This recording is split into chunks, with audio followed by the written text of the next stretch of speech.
Whoa. Oh, yeah. You hear? Oh, there is one alive in there. Oh, there's another one right there. He was alive. He wasn't dead.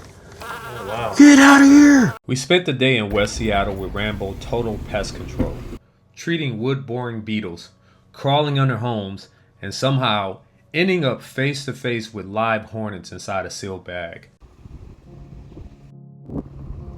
So my name is Luke Rambo. I'm the owner of Rambo Total Pest Control. And we got started in 2007 out of a garage in South Hill, Puyallup. And we've branched out to become what I like to think is a leading provider of pest control services between Pierce and King County. And we're out here to help customers live a better life and be happier living in their homes. That's really what makes us tick. This is my friend here, Russ, Earl Russell. He's been with us for about 15 years. Why don't you tell us about yourself, Russ? My name is Earl Thomas Russell, Jr. I do go by Russ. I primarily work more in the north end area, so more like West Seattle, South Seattle, stuff like those ones. Over my lifetime, though, I have definitely branched out. When I first started, we were a lot smaller, so I did a lot more of a vaster area as far as territories have definitely reduced over the time, but we've grown. So, I mean, it's definitely not to say that we don't work those areas anymore. When I started here, there was one employee, and now I think there's like 40 of us. I think there's 20-something of us in the field, and there's a good 10 or so office people, and then we have 4 managers, including technically one of those being the owner himself. Today we're treating a cedar totem pole for wood-boring beetles and checking the crawl space of the structure. But in the middle of it all, Russ pulls a ball-faced hornet nest out of his truck with a story to go with it. I don't necessarily know if you guys want to walk all the way up there. I just want to go. It doesn't look like it was sanded down or anything like that, but I just saw a bunch of wood-boring beetle marks all throughout the underside of certain areas, though. The reason why we're checking is just because we can't typically treat those areas as best as we could unless it has clean wood, ultimately, so fresh wood, ultimately, and then they can seal it afterwards, though. Do you want me to still walk up there, or? Okay, let's do a quick. Okay. Just a quick little rundown.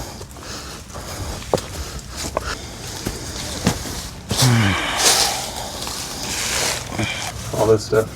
Yeah. So it's been painted, but I don't see any fresh emergent wood. holes. Yeah, so that tells us it's probably previous activity that's not currently active. But I mentioned to him if we were going to do treatment, he'd have to have it sanded down, but it doesn't look like that went through. No. Okay. So what we're looking at, Alex, is these little holes. These are exit holes of wood-boring beetle activity, and but it's been painted, and there's no fresh wood around the edges of these holes. So that tells us that this activity predated the paint, and the paint was here at least a year ago, but probably longer, quite a bit before that. So I think that's a good sign. This one. So that's interesting. Is this a common type of occurrence in Washington, or is this very unique? It's common. It just isn't usually structurally important, I guess, would be one way to kind of think about it. Because usually the wood has to maintain a certain amount of moisture content for these beetles to survive and thrive. And if it's a part of the structure, it won't have that moisture content that's required. As long as the structure is sound. If the structure is not sound, if there's a moisture issue, that can definitely lead toward pretty serious wood-boring beetle issues. But I don't think this is currently a problem. Everything looks like it's old, so that's great. Luckily, we didn't find any active beetles in the wood under the crawl space. But when we got to the totem pole, the symptoms were clear: fine dust, exit holes, and surface damage. That's where we begin the fogging treatment to penetrate deep into the wood and stop any hidden beetles before they could spread. You get a feel on whether or not you can actually breathe or not. Or the idea is, can you smell anything from the outside? So You're putting on the mask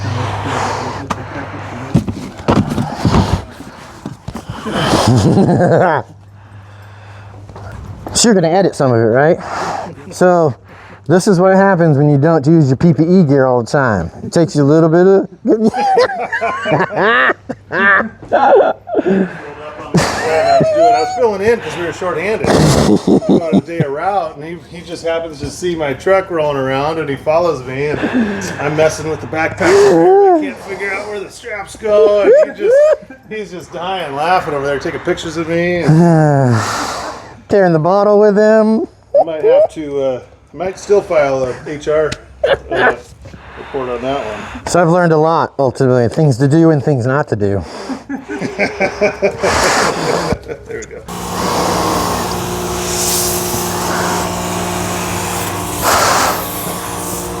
Are we wanting to do any, are we using any boar care today? About some. Okay.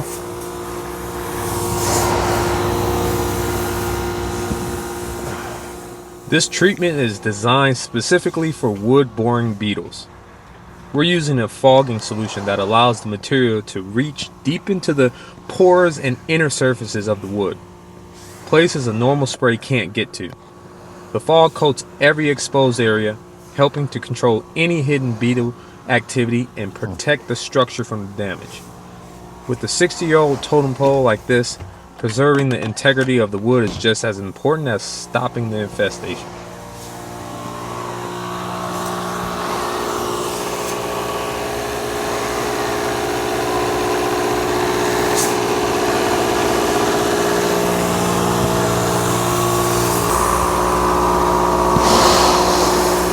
And you said you want to stay away from the cracks on the front, right?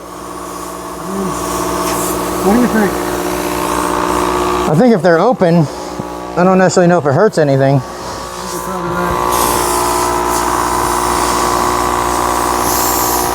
So if these were carpenter ants, right, and they were pouring out, he would absolutely love to leave them, just to leave evidence behind ultimately, which is not a bad thing. It's just doing pest control, we see the positive in it. A customer may not always see the positive in knowing that there's 1,000 dead ants on the ground, but as long as the problem's resolved, that's kind of the more important part of it. But that was something that was hard for me to be alongside with him, leaving dead ants behind ultimately. But it's also, everybody's different too. But if you better explain it, they'll better absorb the fact that these dead ants are a good thing, as opposed to, oh my God, I've got ants all over the floor that are dead. So, but it was crazy though. The first time I ever did a fogging treatment with him, he puts it up in like one of the tongue and grooves. And after like 30 seconds, so all these ants start pouring out and just dying. And everybody's just shaking. I'd never seen anything like that before. Education is the key for like these customers to make sure they understand. Most people aren't always going to understand our language any more than how we go about treating it, because a lot of people have their own preconceptions of, well, you shut the door and it goes away, right? It goes away until you open the door, but it's not really that. But a lot of times you want to listen to people, kind of gauge as far as how can I communicate with you to understand what I'm seeing versus how I'm going to treat it. Some people want to know how the sausage is made, other people don't, kind of thing. So a lot of the times it's never a bad thing to explain it to people. It's just, you'll get that checkout feel sometimes, and so you may want to just step back and just ask a question. Did everything make sense? You know, tailor it back, use a word that's familiar with them ultimately, you know, and that way you guys can be at least on the same understanding. Whether or not that person takes that for the next day or the next year, it may not be relevant for them, but. And just when I thought we'd seen it all that day, Russ has something unexpected waiting in the truck. So I brought it, but it's not active anymore if you wanted to see it. But so yesterday I did an emergency service for a hanging nest for bald-faced hornets. But it's in the back of the car if you want to see it though. Oh yeah, that would be awesome. Yeah. Yeah, if you come up to the office, you can see some of the stuff that I am show and telling to the world. I brought it back to Luke. Nice. There's one thing in the display case that's inside there that has this gnarly chew hole in it, ultimately. It's great to see it, but the story behind it though is coming full circle, because I went to the customer's house, I'm down in the basement, and all of a sudden just Niagara Falls right in front of the door. I'm like, holy God, something's happening. So I went upstairs, I told him, hey, by the way, you've got a bunch of water just pouring downstairs. Husband came downstairs, we took a look at it. He ended up having a plumber come out. By the time I came back out, they said the plumber removed a section of the pipe that was probably about this long, and then it went vertical, kind of like an L. Had this massive chew hole that rodents have just gnawed like nobody's business on though. So this one was, and this, you know, in all the years that I've done this, I think I've never found a bald-faced, oh, other than, actually, that's a lie. This year I had the same structure have 2 bald-faced hornets growing on them. Otherwise, in all the years in the past, I've only noticed them growing on like a rhodie plant or off of a tree or anything like that. But this was the first, what would have been hilarious if I had threw the wrong bag away. All right, so this was yesterday though. Wow. I tried to take. Yesterday? Yeah, for sure. Pretty good. That's held up pretty well. Oh yeah. Yeah, nice. What's the inside look like? So then, Those chambers you're seeing are called galleries. That's where hornets raise their young and expand the nests, almost like an apartment complex built from paper. so these are your galleries ultimately. There's still one that is just hanging in that died. Yeah, he's like, I'm not leaving the ship. I'm going down with the ship. You Titanic this bad boy. Whoa. Oh yeah. You hear? Oh, there is one alive in there. Hear him? Oh, there's another one right there. He was alive. He wasn't dead. Oh wow. Get out of here. Yeah. He was mostly dead, probably, huh? Yeah. Mostly dead. That's 2 of them. Yeah. We'll hit that real quick though. Just as Russ went to grab the solution to finish the job, one of the hornets decided it wasn't done yet, woke up and flew off. So one of the things that when Luke and I worked together more back in the beginning, He's up fine. he knew better. Well, Some things, some species can know when their time is almost up, so he did.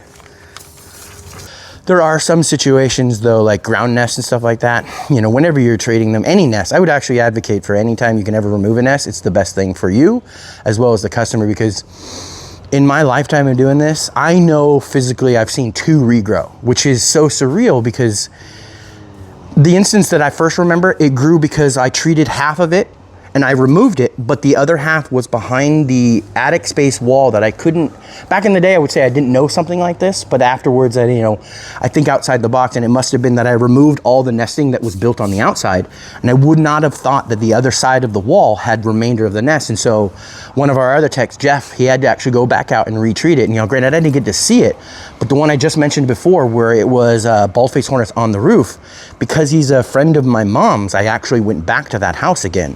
But it had regrown again, actually. I'll show you the picture. So that's what it was. So that's how it started ultimately. And for the most part, after I treated it, all these came out, it all fell down. And then just like what we saw just a minute ago, the galleries fell out. So I definitely knew, like in that instance, that'd be the queen. I treated this, removed this all, and then I don't think I have a picture of it regrew, but it dang near grew about the same size back right inside there. But when I came back, all it had was foragers that were inside there. So when I knocked it down, there was no remainder of, there's no galleries, there's no anything inside of it. So it was surprising. So that's only the second one that I've ever seen regrow. Wow. But I suspect it regrew because there were still enough foragers that were remaining coming back to the nest. But I had never seen them build their paper materials back so fast again. but a true story that actually happened, he was going down Delridge Way here in West Seattle. Oh, the fire truck. And Oh, there the was a bus on fire. and Yeah. He thought quickly and acted swiftly, grabbed the fire extinguisher out of the back of his truck, put that fire out on that Metro bus. I had to yell at those people to get off the bus. I was like, the bus is on fire. Like, Jesus. I come up, like, we're not even 10, 20 feet away from the police department right up by Home Depot. And you can see flames underneath this thing. And so I swing over. I had another technician in my ear too. And I ran over. Jeremy was the one on the phone too. And I ran over there. I was like, the bus is on fire. And I just started, I used that whole thing underneath there as best I could.